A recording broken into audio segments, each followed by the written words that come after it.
Welcome to the Faith in a Fresh Vibe podcast. I am your host, Rohadi,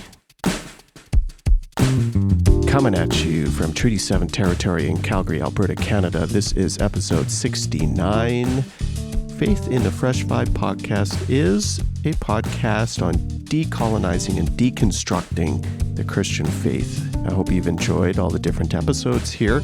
Please don't hesitate to leave a review and share it. That's how the word gets out. And season 10, this is episode 2 of season 10, is a season inviting authors and their new books. Each one of these authors has a book that covers or falls within that topic of deconstruction or decolonizing, and they're worth picking up. Hey, another feature of this podcast, we have added transcripts slowly to all the episodes for accessibility. Speaking of books, if you can't afford every single book, I understand. You can request books from your library, your public library, and those, get this, count towards author sales totals, so they help too. So why not do that? Find the Substacks or the newsletters of these authors and sign up, because that's probably the best way for authors to connect with their readers. You can find my newsletter at rohadi.com. Just sign up on the homepage. You will also get a free ebook by signing up. An ebook from 2017, I think, that I wrote, a little short 60-pager on anti-racism in the church. Just some light reading before bed. This episode features Caroline Sumlin.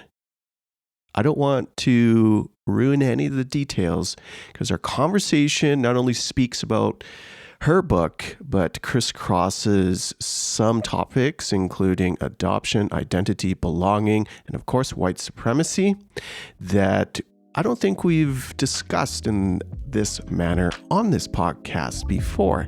So stay tuned. Caroline Sumlin is on deck.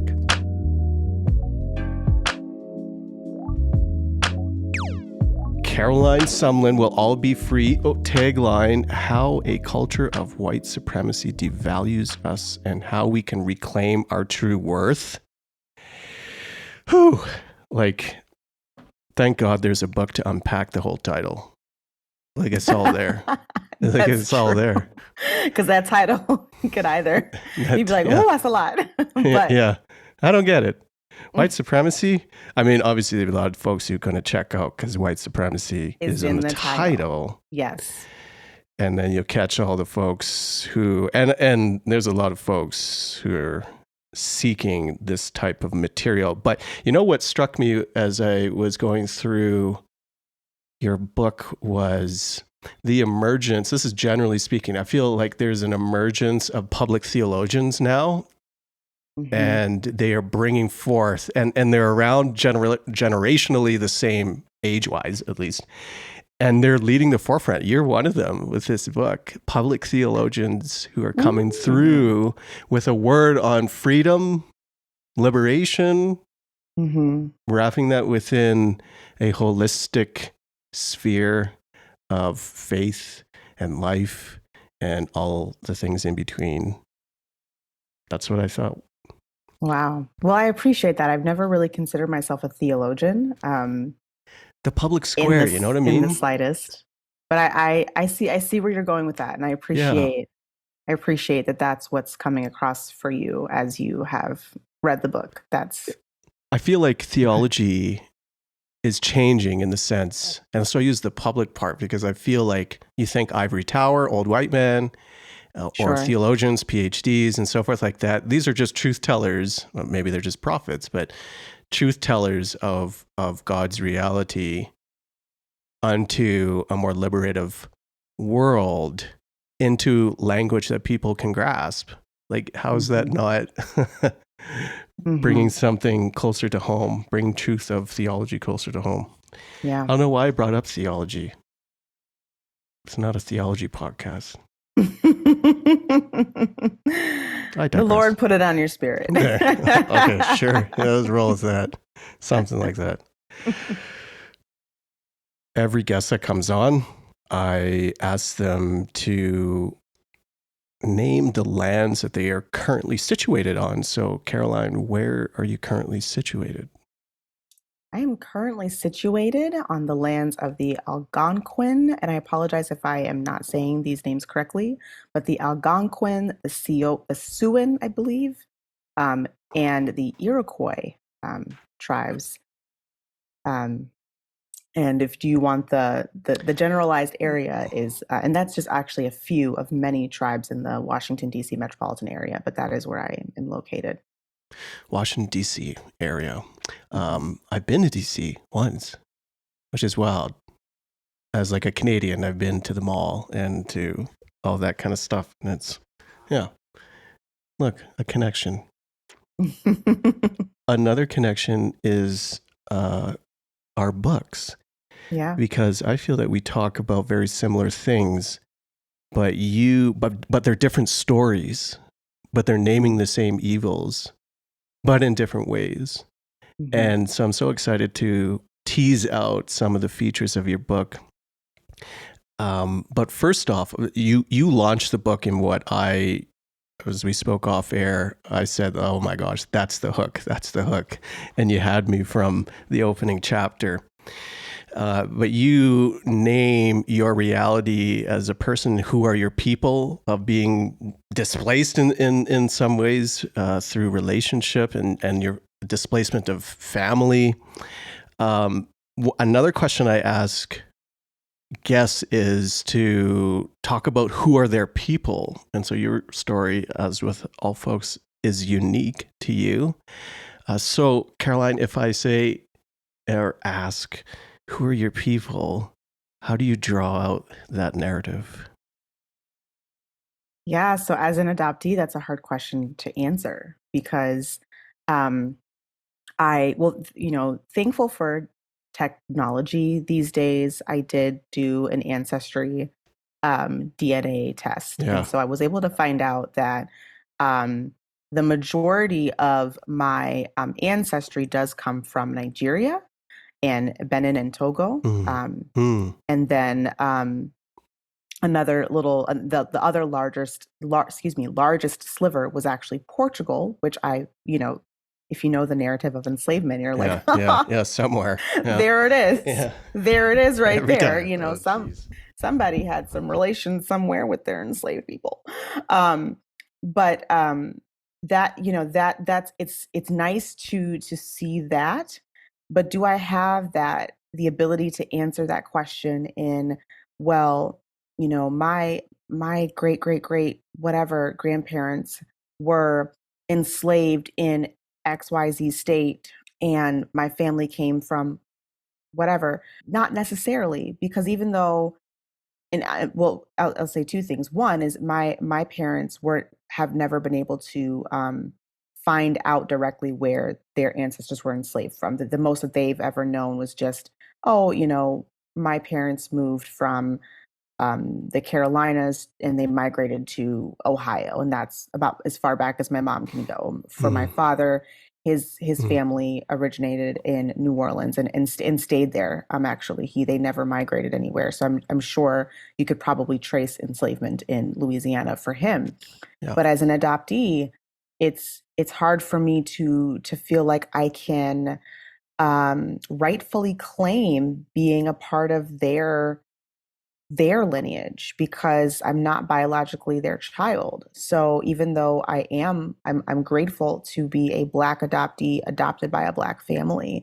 So I'm grateful to have grown up in my culture.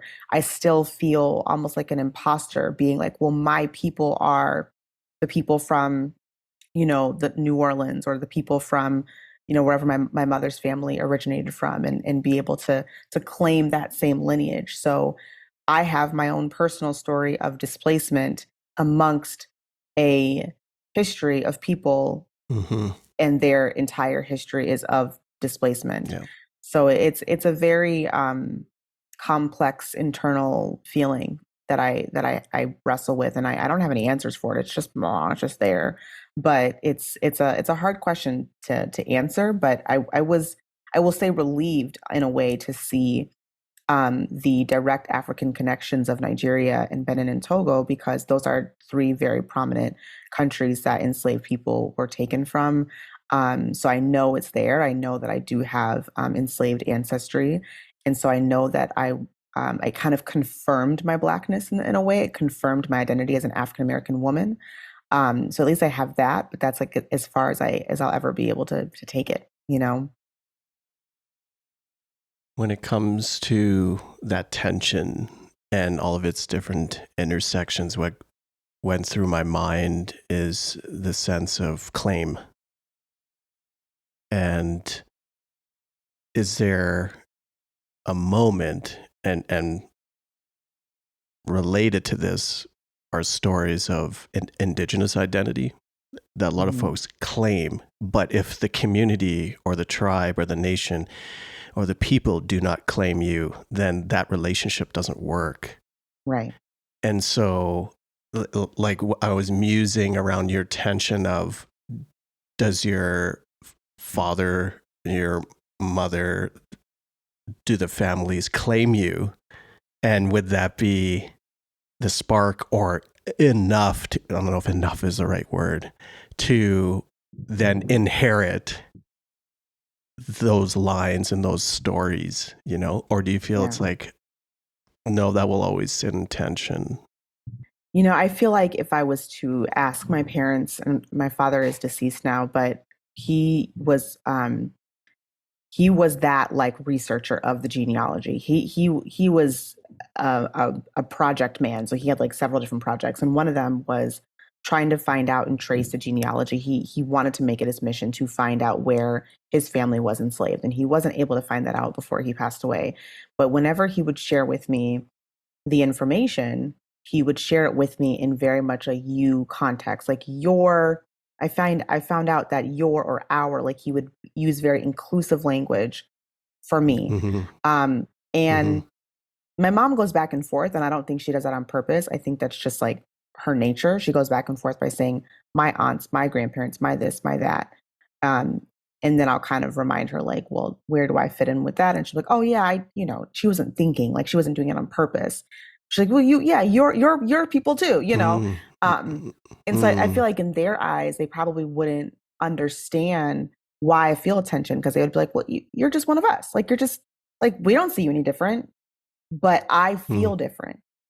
And I'll always feel different in that way. I'll always know that I don't biologically belong to my family. I don't look like any of them. You know, my mannerisms are different. Like everything is like, they can love me wholeheartedly and I can love them wholeheartedly.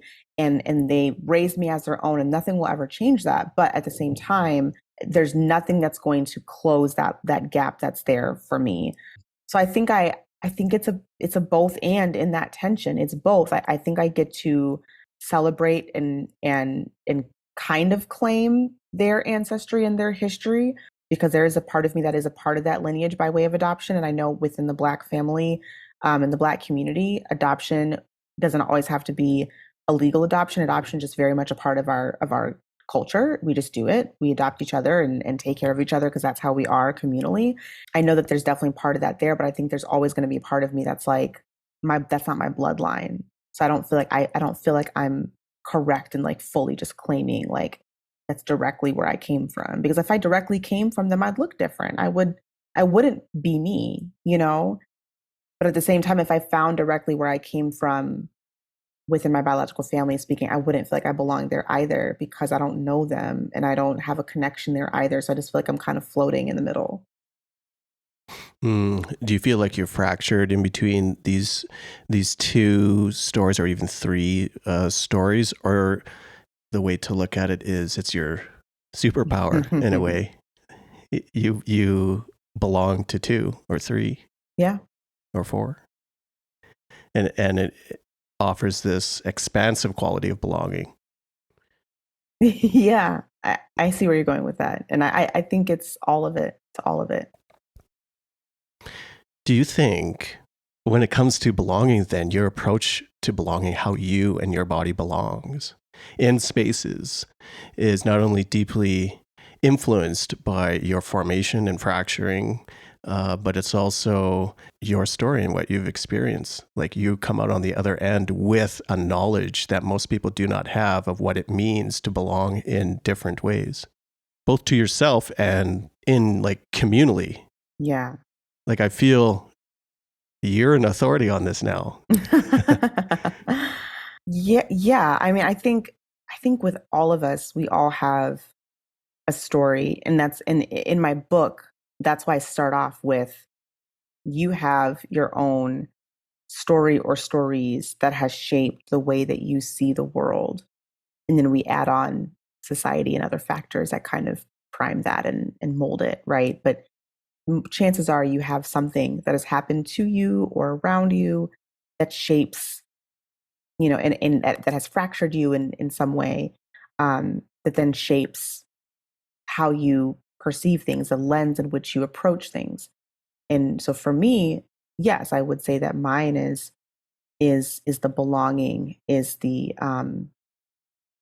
unique tension of existing as a person who knows darn good and well, like I low key wasn't supposed to be here. Like I really wasn't. Like if you look at the data, I wasn't planned for, which of course a lot of people aren't planned for. I get that. But you know what I'm saying? Like I really wasn't planned for. I was not supposed to, considering my biological parents and their circumstances, being intellectually disabled adults living in poverty as wards of the state in the Bronx, New York. Like they were not supposed to get pregnant. There was an immediate, you can't take care of this child. What were you doing?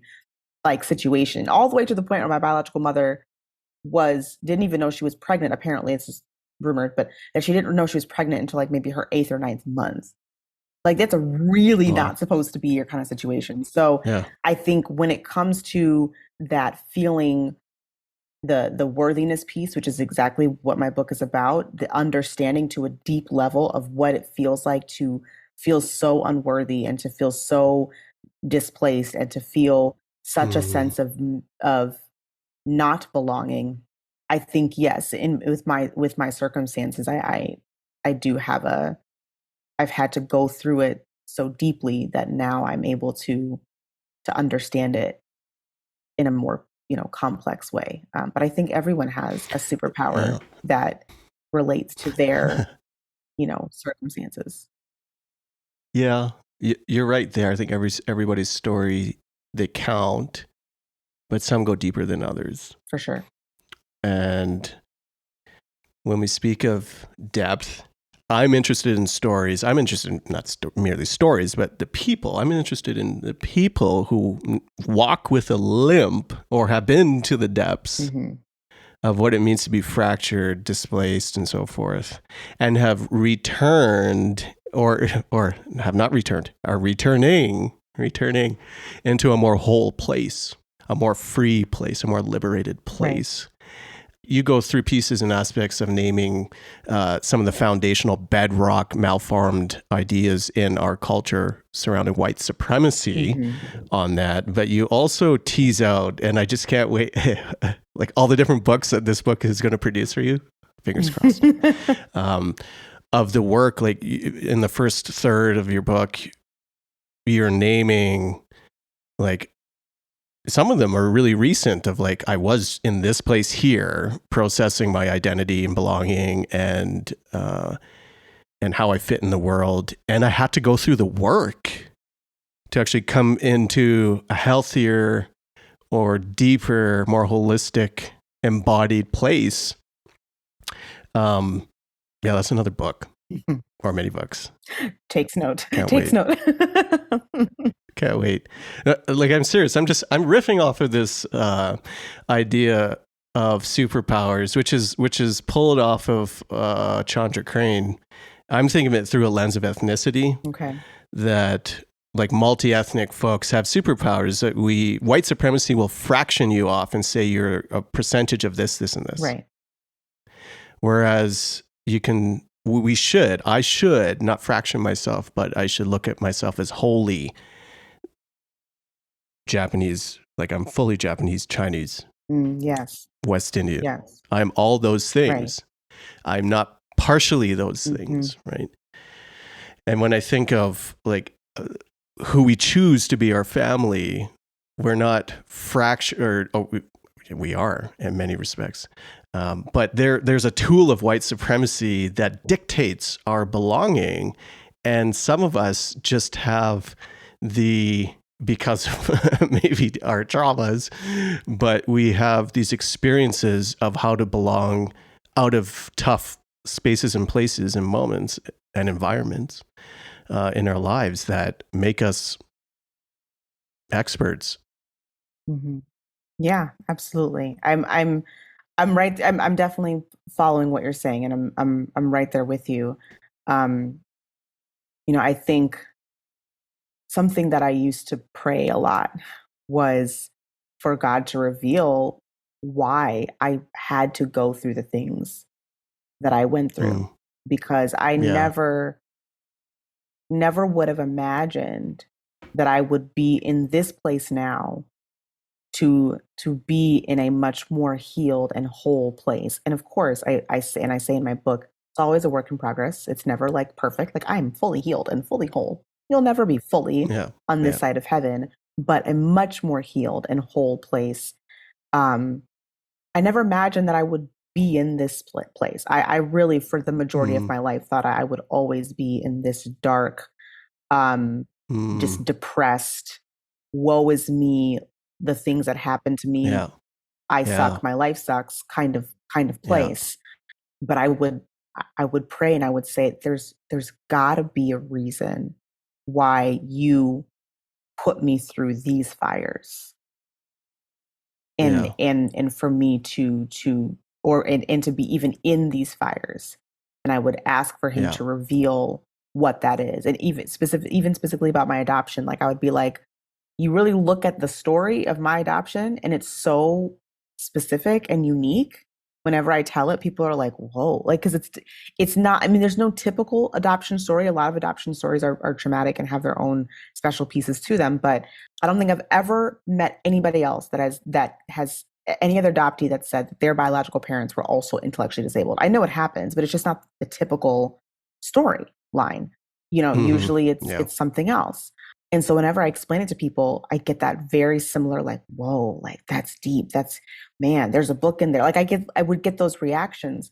And even before I even thought of writing a book, and I would always say, okay, God, like the way that this particular fire, the things that I've been through, even with just this one circumstance, forget all the other ones, like what was the reason for that? Because that was a lot. Like, why me? I would feel like I was almost like I came into the world being punished. Like that's what I used to feel like. Like you didn't want me here. Like you punished me because like look at XYZ, right? That happened. Dang. And I never imagined that I would be on this other side of it, feeling so whole and so free and so in such a space of healing. And now Yeah. I'm so grateful for those fires and the refinement that happened there. And I do believe that it equipped me, or at least was part of my equipment to be able to write a book that speaks so uniquely to worth in a way that has not been talked about, because worth is talked about all the time, right? Self-worth Yeah. is a human problem. You cannot tell me there is one person on this planet who has never had an issue with self-worth, besides a baby. Okay, their innocent little selves. But then and we know we're born into sins. There's definitely that aspect of it. But in the sinful world that we live in, we have a sinful society that has continue to push that narrative with intention. So we all struggle with this. But I used to think that this was a very like independent struggle. That if I struggle with self-worth, I have to fix it myself. There's something wrong with me. And in going through what I've been through, I think that's what equipped me to be able to see it in such a unique way that I truly do believe will be very freeing for a lot of people.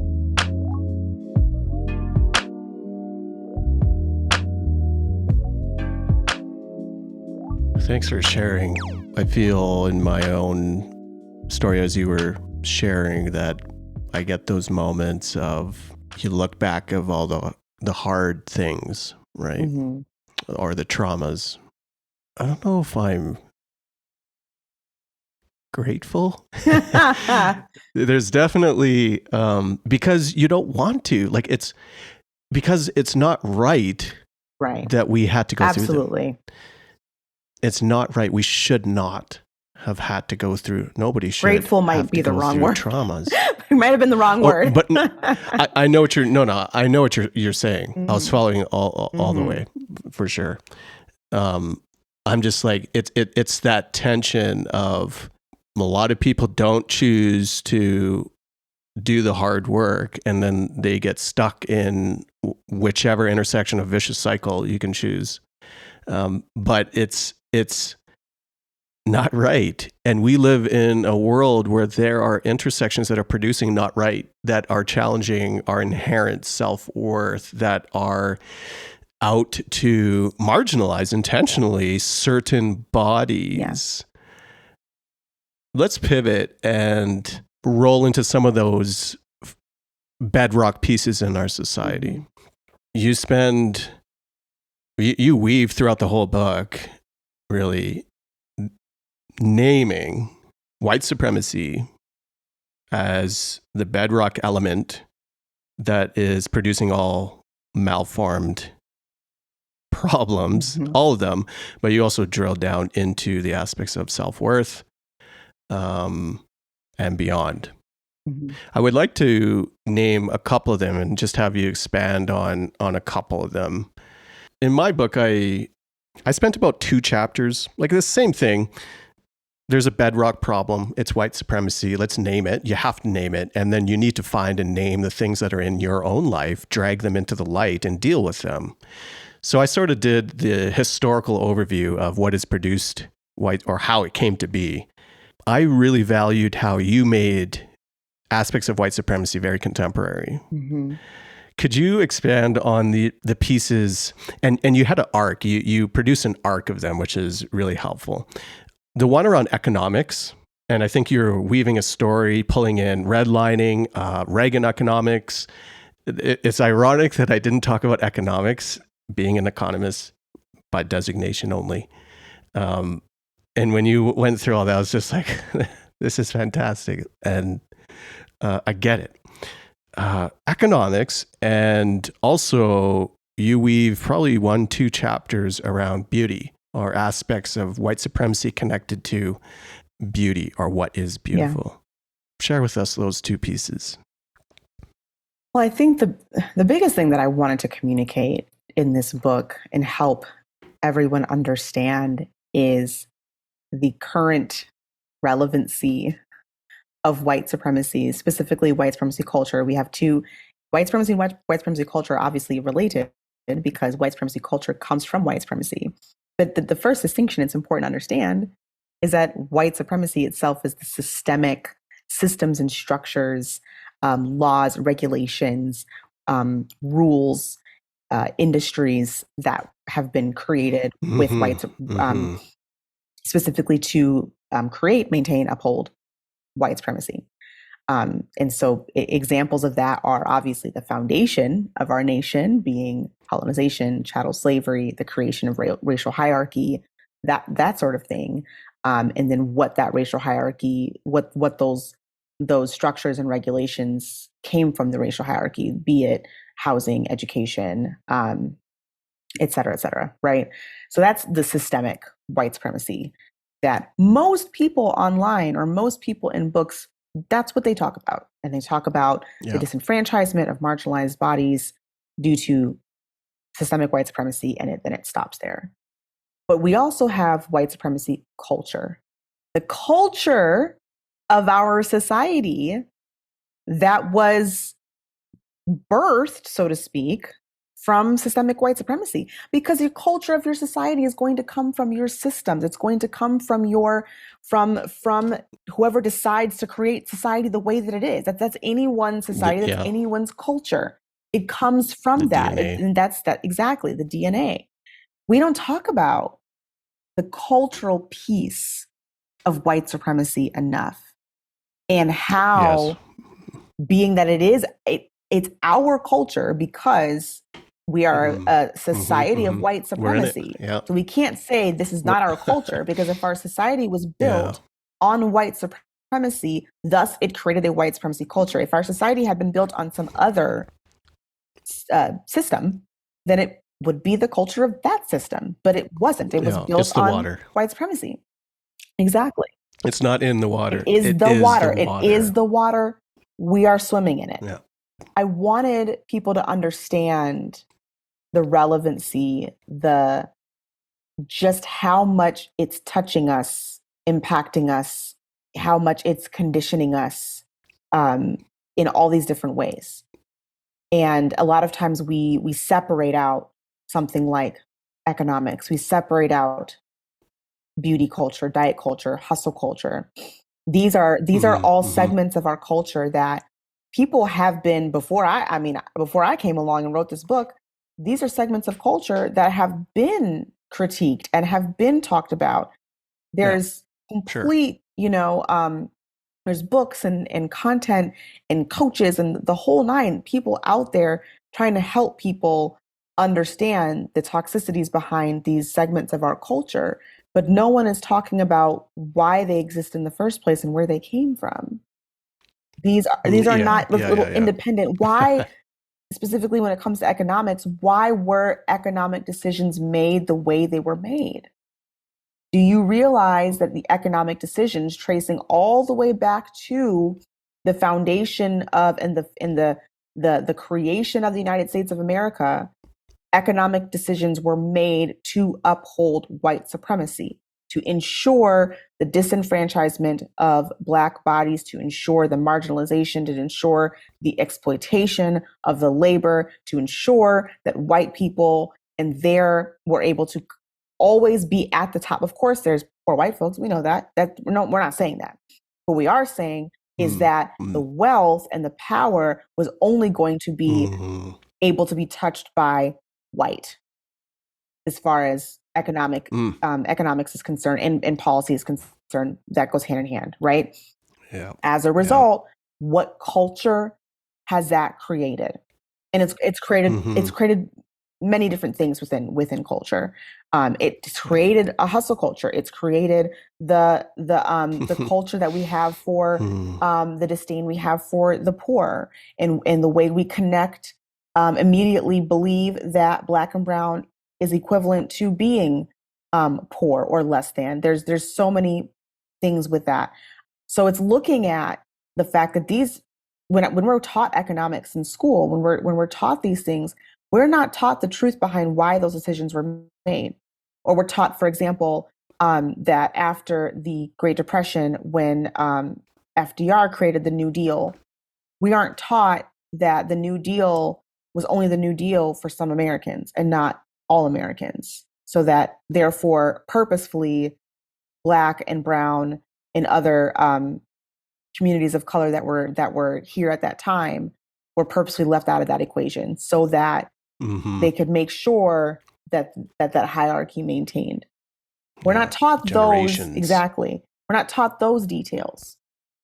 And if we look at the timeline of every single economic decision and climate that we've been through, we can see how upholding white supremacy has always been at the forefront of those decisions. And then we can begin to look and say, okay, now what culture has that created? Why do we respond to things the way that we do? Why do we see certain things as a standard, for example, when it comes to the American dream, or it comes to what we've been told about how to succeed or whatever, how we see success. All of that comes from these systemic decisions and the building of our systemic culture specifically. Yeah, I bring it all the way to present day, so we can see that even as things have changed, the thread has been the same. And as you mentioned with Reaganomics in the 80s, we're on pretty much the heels of that today. And it's been probably one of the most impactful, economic, cultural creators of our time. And that's really what propelled hustle culture and things like that into place. But again, are we looking at why those economic decisions were made? Well, that was on the cusp of the civil rights era, and believing that post-civil rights meant we're not going to give any handouts to those Black folks. They done got their wishes. Now they just gonna have to. We're gonna have to figure out a way to still keep them in their place and keep them in line. So again, all these decisions that impact every single one of us, no matter what you identify as, it's going to impact you differently if you're Black and brown, if you're not Black, if you're white, if you are depending on your gender identity, depending on your religious identities, it's going to impact you differently, but it's going to impact you regardless. See what I'm saying there?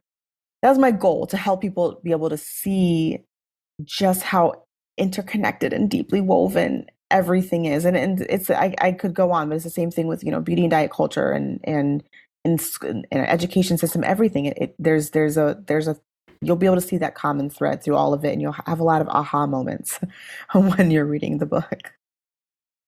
Can you name, because a lot of folks are going to be Canadians, name some of the policies you'll name will be the same in Canada, just a different dude. But can you name some of the Reagan economic policies that were put in place around finance, around access to loans, around what were the specific ones? The neoliberalism specifically is what was created with the Reaganomics era in the 80s. And so what that essentially is a free market economy. So it's changing the way from the New Deal, which was FDR, which was right after the Great Depression in the 20s, all the way up until about the 80s. There was the economic Keynesian theory. Am I getting it right or wrong? There's Freudian Keynesian. Yeah. So it's Keynesian, which was a little bit more hands-on by the government. It was a lot more like, hey, okay, we realize that we need a safety net. We need more government involvement. We need more government regulation in private industry to be able to ensure that things are going well and people are, a little bit more humanity. Not a lot more, believe me, because even with the more government hands-on regulation, there was still a lot of that was done in a racist manner, where Black people, brown people, elderly, domestic workers, however they could codify the language to basically ensure that they kept certain people out of certain situations, still weren't able to take advantage of those economic policies. But it was still a much more hands-on government regulation by the 20s to the 80s. And then housing was one of the main ones. Yes, absolutely. Which is the biggest expense for so many. But housing was one of the main ones. And when you extrapolate that out to all the different ways that governments act today in all levels of municipality, state or province, and then federally, the way people can make a connection is I think it would be easy to think of conservatives politically. The political parties look to cut social services or public infrastructure. And in order to do, quote, less government, or to change hands and push those services or infrastructures into private hands, private enterprise. Yes, exactly.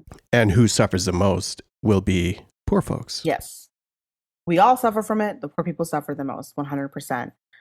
So right as Black people specifically were getting their rights, being able to have access to public places, be it pools, community centers, things of that nature.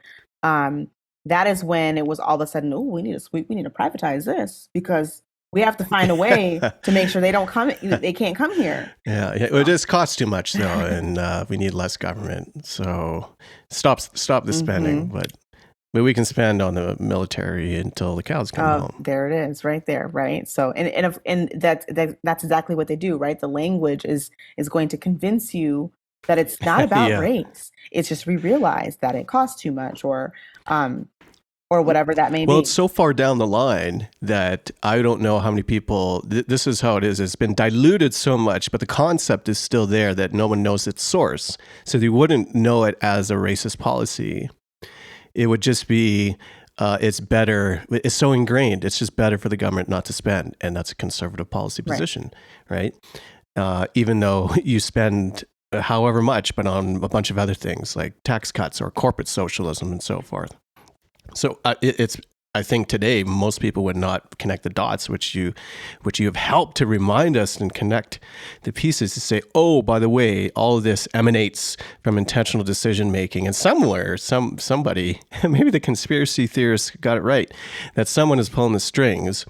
It is by, we should say, design. Yes. In the manner that policies affect, with intention, people, whether it affects them detrimentally or it benefits them. Mm-hmm. And it's always funny to see who is on which end of that scale. Yeah, absolutely. I hope I answered your question well by naming the specifically neoliberalism or free market economy politics of the 80s that are still in place today. That's it. That one's so good because that one, you name it and people go, huh? Like generally. Mm-hmm. But when you say, oh, the approach to government and what you normally hear in the taglines that America has 2 political parties, we have more, but how you hear certain parties react to spending mm-hmm. and where dollars should go, that is ingrained policymaking. One of the things I don't like to do, but it would have helped me sell more books, and we'll wrap with this, is give answers to people. Not that you gave answers, but you named what the tenets of white supremacy look like. And then, so the 5 that you put out there: patriarchy, ableism, capitalism, heterosexism, and racism. And they're all their own things, but when woven together, they make this fantastic monster called white supremacy. Right. You also then posited pathways by naming what dismantling will look like. So this is rapid fire. I'm going to give you what dismantling will look like, the 5 that you included, and you rapid fire us back the answers. Oh boy. Are you ready? Okay, rapid fire. What dismantling will look like. You can just give us a preview mm-hmm. because then listeners got to buy the book. True that. True that. Number 1, what dismantling will look like for white supremacy. There are 5. First one, patriarchy antidotes. The antidote to patriarchy is a leveling or an equality between masculine and feminine characteristics and traits and people. There is not a hierarchy of power that's being abused and exploited. Of course, there are situations where you have to have somewhat of a power hierarchy in certain situations. Like, I'm not saying there should never be a leader. That's not true. But we're talking more so about the abuse of power, the using mm-hmm. of that power to exploit those that are beneath you. Mm-hmm. So the antidote to that is not doing that, doing the opposite. You are all right. Bringing up your you don't have the mindset. Even if you were the leader, you don't have the mindset that you are the one in control. You have the power, but you're using your leadership to build versus destroy. Okay, the church got some work to do here. I think most of them just came to a screeching halt and are like, "Oh, we out." Listen, that's suckers. Another episode. Oh, it's this one. Yeah, patriarchy. That's a lot of work. Okay, number 2. It gets easier. Ableism antidotes. That's a joke. It's not easier. Yeah. One of the biggest things that I need people to understand about ableism is it's not only, it is primarily, but it's not only about disabled bodies and having a culture or an atmosphere where disabled bodies are marginalized or treated differently. That is the primary thing, of course. We center our disabled family, and we ensure that they are never feeling as though their disability is being exploited or it's being used against them. However, it's also about just in general, the fact that we all have disableness in us in some way, shape, or form. We can't be perfect. Oh, we're going to get there. We cannot be perfect, but in our society, perfectionism is top characteristic of white supremacy culture. Expected. If you're not perfect, you are you are a failure. It's either or, right? You're either perfect or you're a failure. That's it. That's the binary thinking right there. So in the antidote to ableism is not this expectation of perfection, because we understand that we all do not have perfect ability in any circumstance. We just don't. We all have differing abilities, and a culture that honors that takes all of our differing abilities and melds them together to work together, not just essentially shaming some for having a differing ability, or what they would think to be a disability, or not being perfect, or not showing up in a specific way, and only having a certain way to show up as that standard, and basically excluding anyone who can't show up in that way. And chances are the standard that you're expected to show up as is not really humane in general. You have to really let go of a lot of your humanity in order to show up the way society expects you to. And that in and of itself is ableism. Perfection's not beautiful anyway, so. It's not. It's not, but it sure is treated as such. Sure sells. Yeah. Mm-hmm. Speaking of selling, capitalism antidotes. Well, in an anti-capitalist industry or world or society, the biggest thing is that we are not we're not putting profit over people, and we're not exploiting people for their labor. Exploitation. That's period, point blank. And it doesn't mean that we're not supposed to work. Okay, people like to think, oh, we're not supposed to work. You guys, we need capitalism. Blah blah blah. No. People have to work. Working is supposed to be a fulfilling thing that we're called to do as humans. No one wants to sit around idle. Yeah. And we have to work in order to produce our livelihoods. That's a given. It's when we get to the exploitation of that labor. It's when you as a person and your humanity come second to the profiting that the company or business or institution or whatever it is that you're working for, that becomes first. That is the issue. Okay, we're getting easier now. Heterosexism antidotes. That was a joke. It's not. And this one's a touchy one in the church, you guys. But yeah, you yelled already. You make it past one, you yelled at four. Please. Come on. In the antidote to heterosexism is that there is no gender inequality. There's no sexual orientation inequality. There is no bigotry around those things. There are no my brain just went away. There are no gender specific roles, and the expectation that one gender has more of a place or more power than the other gender, or is more important, or that the characteristics, kind of going back to patriarchy as well, the characteristics of said. Well, first of all, we understand that there's no specific gender characteristics. There are masculine, there's feminine traits, yes, but it's not specific characteristics to a gender. And we get rid of that. We understand that both men, women, non-binary, trans, whatever, all carry masculine and feminine traits within them. We all do.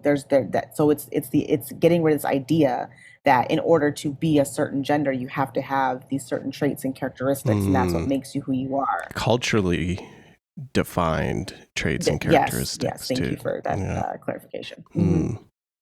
Last one, racism antidotes. You guys, I just because as a Black person, this is the one that is just so near and dear to me. And the biggest, the most important, antidote to racism is the destruction of anti-Blackness. Period. Point blank. Full stop. And we need to understand that anti-Blackness is everywhere. It is the root. It is where white supremacy comes from. And every single thing that I've talked about in every single industry and all that stuff, really the root is white supremacy, but it's anti-Blackness. It's anti-Blackness because of white supremacy because of anti-Blackness. That has to be destroyed. That has to be eradicated. That's the antidote. That's it. When you do that, the whole thing got to go. And I will say also when you destroy anti-Blackness, you ensure that whiteness is not the standard. And that is the other thread of my book. Whew. That in all arenas, we have been Yeah. taught that whiteness is the standard of all of it, the standard of intelligence, the Yeah. standard of excellence, the standard of success, the standard of beauty, the standard of speaking, the standard of mannerisms, the standard of music, whatever. You name it, whiteness has been placed as the standard. And that is what white supremacy culture is. So you cannot destroy anti-Blackness without also destroying the idea of whiteness being standard, period. Whiteness is like, look how far white mediocrity can take you. Yes. I don't know why that just crossed my mind. Because Makes it's me so what mad. it is. It's what it is. It's false meritocracy. Lovely. Oh, man. Whew. All right. Fire. Would you trail us out and I say take us to the break, but no. Take us to the outro and leave us with a word on finding our freedom. The biggest thing about finding your freedom is understanding that in order to do so, you have to dig up the root. We have to stop attempting to heal and to find freedom by chopping off a branch of a deeply rooted tree that is rotten. Ooh, boy. You have to dig up the roots. And it's not like this beautiful, just like pretty process where you can just go and it's kind of like, I'm just looking up the roots there. Yeah, look at it's on Instagram. You can watch me do it. It's not that. It is a truly worth it, difficult, beautifully ugly process. Ugly's better. Yeah. Beautifully ugly because beautiful is going to come from it. Just like the Lord makes beauty from ashes. And in this same sense, he will make beauty from these ashes in your journey to finding that freedom. But you have to be willing to do the work. And my book is designed to give you a few tools to help you in that work. I don't claim that my book is the tool. There are going to be other books you'll need to read. There's going to be therapy that you may need to get, group sessions that you may need to do, journaling, meditation. Hey, you gotta. Yeah, right. I mean, I can't. I'm not going to speak no absolutes over people's lives, but yes, you should. But every grown-ass adult needs therapy. Yes, but also therapy is unfortunately not as accessible as it should be. So I can understand. Yes, and that ain't right. Can understand why there can be. I don't want anyone to ever feel like, well, I don't have access to therapy, so therefore I am. Yeah, you're not. It's just going to take a little bit more time and effort on your part until you can have access to that therapy. But that's a good word. That's why in my book there's journal prompts. That's why if you pre-order my book, you will actually get a couple of awesome bonuses as well. So the bonuses are all of my journal prompts that are at the end of every chapter are put together in one document for you with space to journal. So you don't have to flip back and forth or buy a new journal or something like that. So I provide that for you, and it's aesthetically pleasing. It's cute. It's nice for whatever gender you identify as. And there's also a book club discussion questions that I am giving everyone who pre-orders that will also help you really dig deeper into the material. Because I know that it's not something that people can just jump in like have therapy tomorrow all the time. I wanted to make sure that people felt like they were getting as much out of the book as they possibly could. I'm hoping to be at least like half of the tools in your tool belt with this book. And hopefully you will gain revelation as you're reading about what some other tools can be. But if you're willing to do the work and you're willing to surrender it to the Lord and allow him to take those ashes and turn them into beauty as you're doing this deep work, freedom is yours. So deep breath.